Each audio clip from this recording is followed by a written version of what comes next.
The man's car had just exploded, but he didn't have a single scratch. What he didn't know was that his good luck had just saved his life. Moments earlier, a hitman had planted a time bomb under the man's car, then sped away on motorbike. The man had no idea. Meanwhile, the bomb had already started counting down.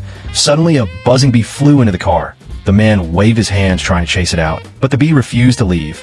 As the timer neared 0, the man grew annoyed. He drifted the car into an open space and slammed on the brakes. Only a few seconds remained. Still unaware of the danger, the man kept fighting the bee. The insect landed inside the car. He took off his shoe ready to end the fight, but just as he swung down, the car exploded. Watching from afar, the hitman thought the mission was complete, but to his shock, the man stood by the wreckage completely unharmed. He believed he had gained superpowers. The frustrated hitman tried again the next day. He fired several bullets at the man's car. One hit the gas tank. Gasoline sprayed everywhere, but the man was still inside, casually talking on the phone. Then he pulled out the car lighter, but it didn't work. He tossed it out the window. The spark hit the gasoline on the ground, bursting into flames. The unlucky hitman drove straight into the fire. Panicking, he jumped out just in time. His Jeep rolled off a cliff and exploded midair. The man, still unaware, drove off in his leaking car. When the boss learned the plan failed again, he was furious. This time he sent the king of assassins. Soon the man arrived at a gas station.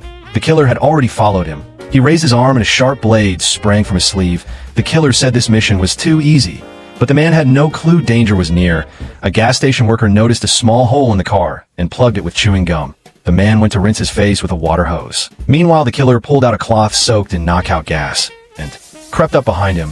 But the water hose blew the cloth straight into the killer's mouth. He collapsed into a pile of tires. The man survived again without noticing. Hours later, the killer woke up, but he triggered his own blade. The tires exploded, launching him into the air.